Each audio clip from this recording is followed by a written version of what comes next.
Halo semuanya, selamat datang di pembahasan kita kali ini. Jujur ya, saya semangat banget nih buat ngulik topik kita hari ini. Kita bakal bedah bareng-bareng 3 konsep besar yang mungkin selama ini kerasa agak abstrak di telinga kita, yaitu iman, Islam, dan ihsan. Tenang aja, kita nggak bakal ngomongin teori rumit, tapi kita bakal ubah ketiganya jadi cetak biru yang super praktis buat kehidupan sehari-hari. Jadi, siap-siap ya buat ngelihat konsep-konsep ini dari sudut pandang yang benar-benar baru. Oke, langsung aja kita mulai. Di Explainer kali ini kita punya 5 poin utama yang bakal jadi semacam panduan arsitektur kita. Kita mulai dari konsep dasar kehidupan bermakna, terus lanjut ke metafora bangunan 3 pilar, dialog malaikat dan nabi, wujud nyatanya di keseharian kita, dan terakhir kita bakal tutup dengan teladan ihsan yang luar biasa dari sang nabi. Nah, kita masuk ke bagian pertama, konsep dasar kehidupan bermakna. Di sini, kita pengen banget paham kalau ajaran agama itu sebenarnya bukan sekedar teori di atas kertas. Lebih dari itu, ini tuh dirancang buat jadi jalan menuju kehidupan sehari-hari yang benar-benar utuh dan memuaskan. Keluarga yang bahagia dan harmonis adalah wujud nyata yang pas banget buat ngegambarin ini. Kenapa? Karena keyakinan yang sejati itu sama sekali bukan sesuatu yang eksklusif atau cuma disimpan rapat di dalam hati aja. Nggak gitu. Keyakinan itu justru dirancang buat memancar keluar. Efeknya? Ya bawa kebahagiaan beneran, keseimbangan dan kehangatan di setiap interaksi dan hubungan kita sehari-hari. Keren kan? Lanjut ke bagian kedua, metafora bangunan 3 pilar. Disinilah letak serunya. Kita bakal ngebingkai konsep-konsep teologis yang kelihatannya berat tadi, pakai perumpamaan membangun sebuah rumah, biar gampang banget dibayanginnya. Nah, yang paling menarik di sini adalah gimana iman, Islam, dan ihsan itu saling melengkapi. Gini, bayangin Anda lagi ngebangun rumah impian. Iman itu posisinya sebagai pondasi, yaitu keyakinan mutlak di dalam hati, yang diucapkan dan dibuktiin dengan tindakan.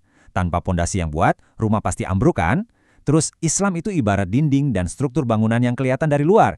Ini adalah bentuk ketundukan dan aturan main hidup kita. Terus, ihsan gimana?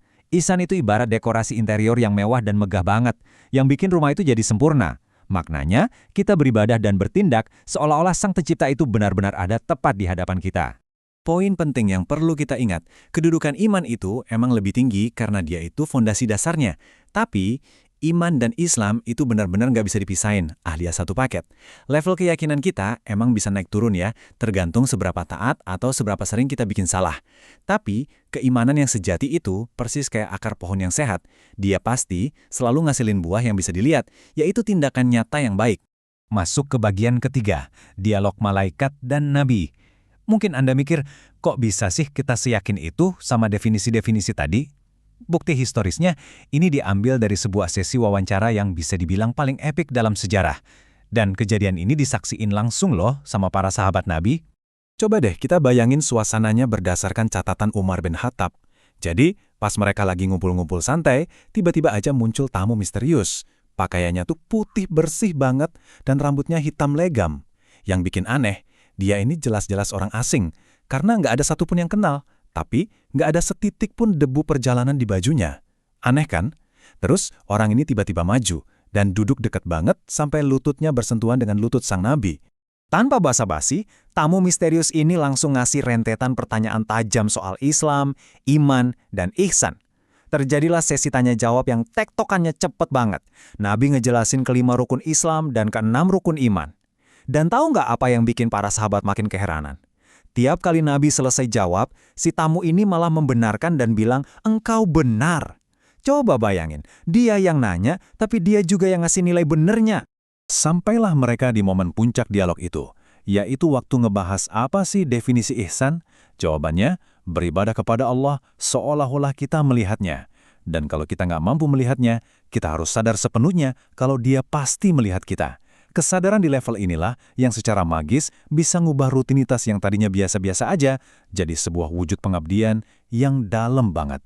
Nah, sebelum notamu itu pergi, yang ternyata adalah malaikat Jibril, dia sempat nanya soal tanda-tanda akhir zaman. Dan Nabi ngasih ramalan yang benar-benar spesifik dan bikin merinding. Suatu saat nanti bakal ada budak wanita yang melahirkan tuannya sendiri. Gak cuma itu, para pengembala miskin yang bahkan buat beli sandal aja gak mampu, nantinya bakal berlomba-lomba ngebangun gedung pencakar langit yang menjulang tinggi. Sebuah prediksi yang bikin semua orang di situ langsung mikir keras. Sekarang kita masuk ke bagian keempat, wujud nyata dalam keseharian. Setelah dengar teori dan sejarahnya tadi, yuk kita bawa realitas rumah keimanan ini ke zaman sekarang. langsung ke aktivitas kita sehari-hari. Kalau selama ini Anda mikir iman itu cuma soal teologi tingkat tinggi, bersiaplah karena fakta ini bakal ngerubah pandangan Anda. Ternyata iman itu punya lebih dari 70 tingkatan loh, mulai dari deklarasi ketuhanan yang paling tinggi, sampai hal yang super simple dan membumi kayak nyingkirin batu, duri, atau tumputan sampah dari jalanan supaya orang nggak kesandung. Wah, ini ngebuktiin kalau spiritualitas itu sebenarnya gampang banget diaplikasiin kan? Melihat orang yang rajin ibadah ke masjid dan warga yang asyik senyum sambil gotong royong bersihin lingkungan, itu ngegambarin satu hal yang penting banget. Wujud iman itu seimbang. Di satu sisi ada ibadah ritual vertikal ke atas, tapi di sisi lain, ibadah sosial horizontal ke sesama manusia itu juga sama berharganya. Dua-duanya bermuara dari satu pondasi iman yang sama kuatnya. Hal yang sama juga berlaku buat ihsan. Menjadi luar biasa itu nggak cuma waktu kita lagi berdoa di atas sajadah aja. Coba deh pas kita lagi merenungkan keindahan alam waktu naik gunung, atau saat kita lagi usaha keras belajar bareng teman-teman di perpustakaan, itu semua juga bentuk nyata dari ngaplikasi inilah ihsan pakai pikiran dan akal kita. Sebagai penutup bulat contoh sehari-hari ini, hal kayak bagi-bagi masker ke tetangga atau sekedar bantu jaga kesehatan komunitas, itu sebenarnya adalah bentuk dekorasi ihsan yang paling mewah dari bangunan jiwa seseorang. Ini bukti nyata kalau kehadiran kita beneran bawa manfaat dan rasa aman buat orang-orang di sekitar kita. 5. Teladan ihsan sang Nabi. Di bagian terakhir ini, mari kita turunin dikit temponya. Saya mau ngajak Anda menyelami sebuah kisah nyata yang jujur aja sangat emosional. Ini adalah demonstrasi paling paripurna dari semua hal yang udah kita bahas dari tadi. Dulu di sebuah sudut pasar Madinah, ada seorang pengemis Yahudi buta yang setiap harinya nggak pernah berhenti menghina dan memfitnah Nabi Muhammad. Tapi Anda tahu gimana balasan sang Nabi? Tiap pagi beliau diam-diam datang, ngehalusin makanan pakai mulutnya sendiri, terus nyuapin pengemis itu dengan super lembut tanpa ngomong sepatah kata pun. Bayangin, kesabaran macam apa ini? Ini terus dilakuin sampai Nabi wafat. Nah, pas sahabatnya Abu Bakar nyoba ngambil alih tugas mulia ini, si pengemis tiba-tiba marah besar. Kenapa? Karena dia ngerasa tekstur makanannya beda, nggak dihalusin kayak biasanya. Di detik itulah tangis Abu Bakar langsung pecah. Dengan suara yang bergetar nahan sedih, beliau bilang, "Aku emang bukan orang yang biasa datang ke kamu. Orang mulia yang tiap hari nyuapin kamu itu udah tiada. Beliau adalah Muhammad, utusan Allah." Ya ampun, bayangin gimana hancur dan terkejutnya batin si pengemis itu. Dia baru sadar, pria luar biasa lembut yang selalu ngerawat dia selama ini, ternyata adalah orang yang tiap hari dia caci maki habis-habisan. Di hari itu juga sang pengemis nangis sejadi-jadinya dan langsung memilih untuk memeluk Islam. Jadi, poin krusial dari semua ini adalah, kalau iman udah jadi pondasi Anda yang paling kokoh, dan aturan Islam udah jadi dinding kuat yang ngelindungin hidup Anda, sekarang coba tanya ke diri sendiri.